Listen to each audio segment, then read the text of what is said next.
Welcome to the social science class, student. And today we are going to start with a new lesson, that is the UN, it's working. In a previous session, we have learned about the lesson that was United Nations and organization. The formation of the United Nations as it was formed on 24th October 1945, and presently we have 193 countries as a member countries of United Nations. And in this chapter we are going to study about how this United Nations works, how the organs work, how the agencies work, what are their responsibilities, and how do they deal with the world. So first let us know about the organs of the United Nations. We have 6 organs of United Nations: the General Assembly, the Security Council, the Economic and Social Council, the Trustship Council, the International Court of Justice, and the Secretariat. These are the 6 organs, and their function affect the whole world. They take care of the whole world. As we all know that the United Nations is the international peacekeeping. The main aim of United Nations is to have peace in the world, or to maintain peace in the world. So with that, we are going to now study about each and every organ. So children, let's first start with the first organ, that is the General Assembly. When we talk about the General Assembly, it itself says general, where all are collected. Assembly means when they collect together and they decide on certain topics. So this General Assembly acts like a world parliament. World parliament means like we have a parliament in India.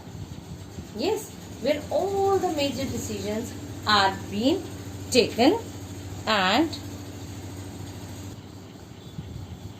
yes children, it acts like a parliament which is there in India, where all the rules and regulations, all the laws are made for the betterment of the country, and which has to be followed by everyone. Why these laws are made? The laws are being made by every country so that they should have maintained peace in their country. Similarly, the General Assembly also act like a world parliament where all the people of the country are benefited by the rules which are made by them. But how this meeting is conducted? The meeting of the General Assembly is conducted once a year.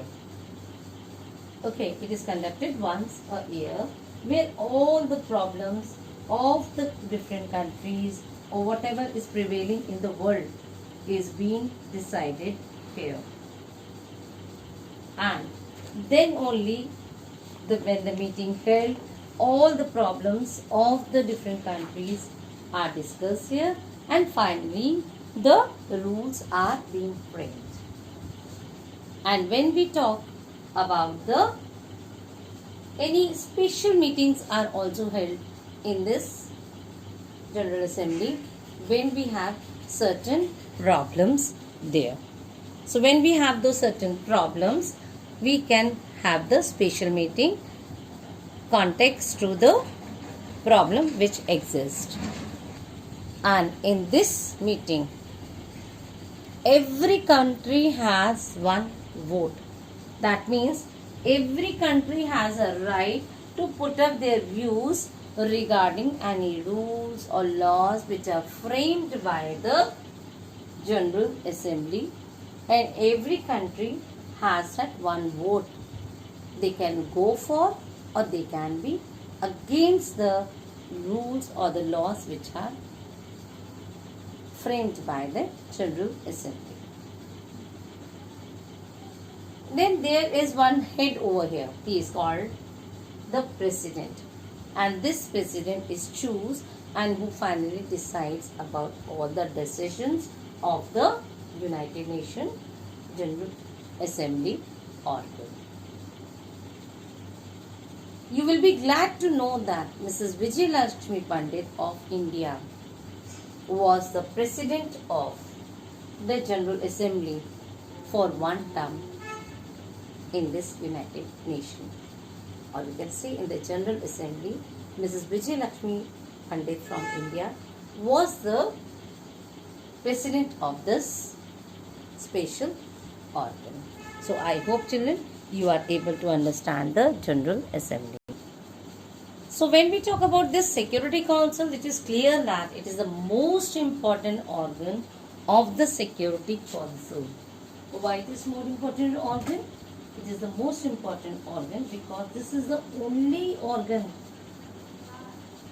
which has the main function, that is to maintain peace in the world and to see that there are no wars.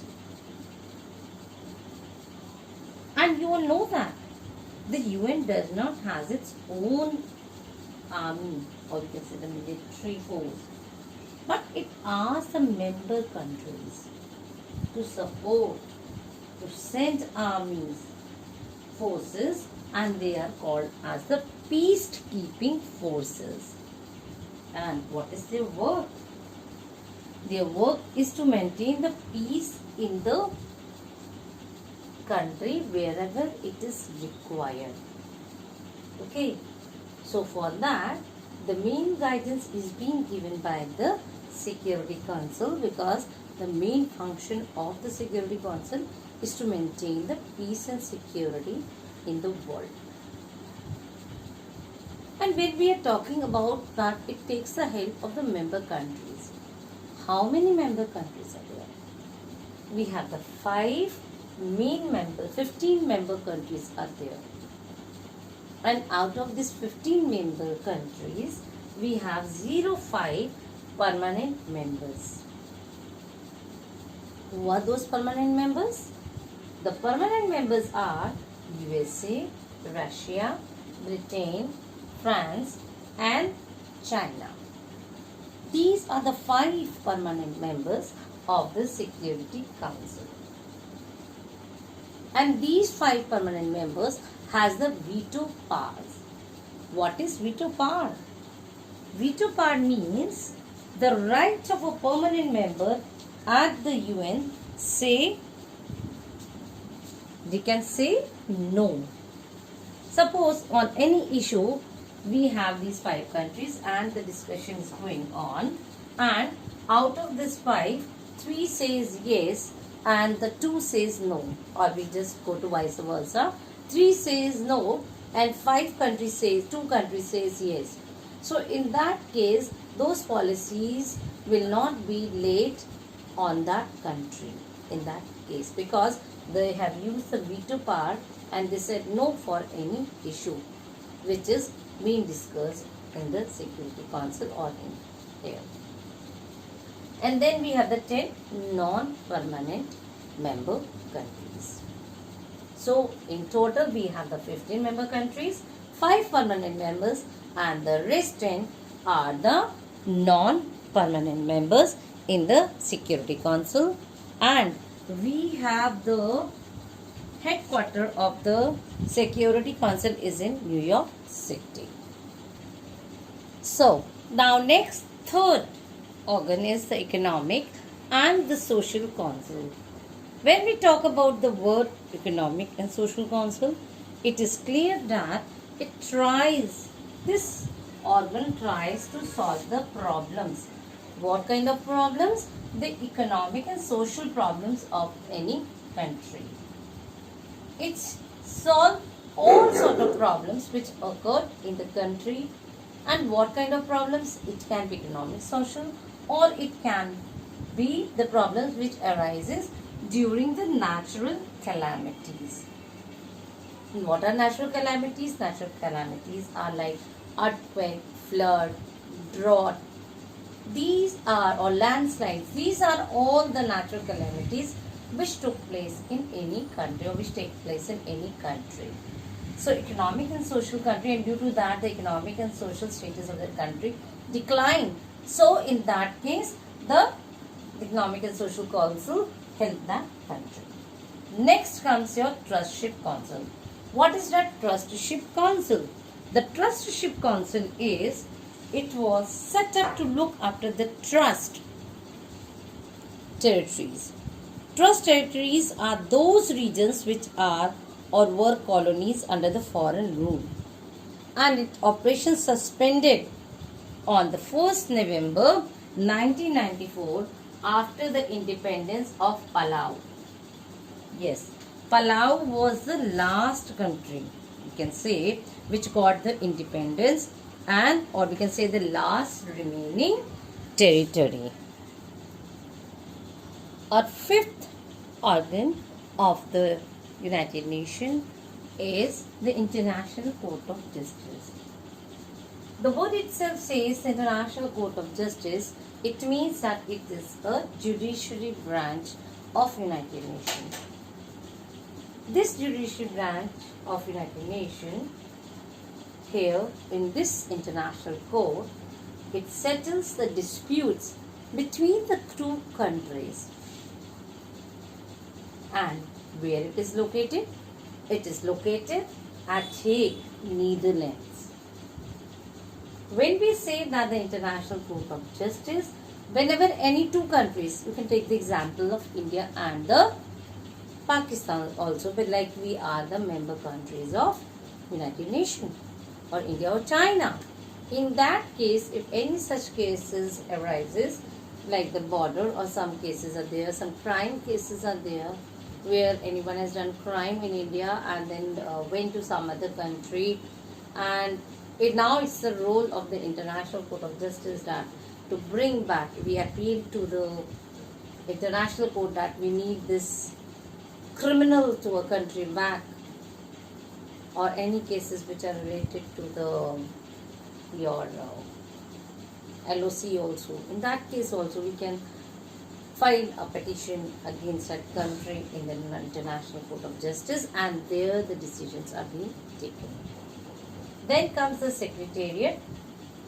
The Secretariat is the executive branch of the United Nations. Executive branch means that it works as it implements the laws which are framed at the General Assembly. And here, who looked after the Secretariat? The Secretary General. And when he is appointed and by whom it is appointed, he is the head of the Secretariat, and he is the spokesperson also of the United Nations. The Security Council nominates him, and presently from January 2017, 1st January 2017, Antonio Guterres is the Secretary General of the Secretariat, and all the points, all the policies which are framed here are being under the control of the Secretariat, and he is appointed for the period of 5 years. Or we can say that the Security Council nominates him and the General Assembly appoints him for 5 years. He can also be re-elected. And presently we have the Antonio Guterres as a Secretariat of the United Nations.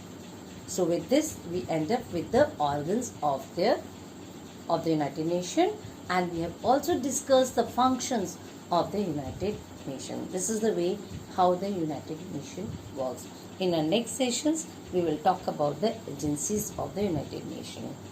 Okay, so we have till now, we have the total 9, and this Antonio Guterres is from Portugal.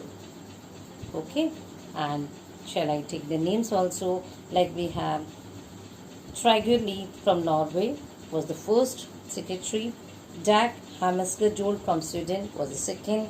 U Thant, Myanmar. Number 4, Kurt Waldheim from Austria. Javier Pérez from Peru. Boutros Boutros-Ghali from Egypt. Kofi Annan from Ghana was the 7th Secretary General. Ban Ki-moon was the 8th Secretary General. And number 9, presently, which is running, or Secretary General of the Secretariat, is Mr. Antonio Guterres. So children, we have learned about all the organs and the functions of the United Nations. Thank you children.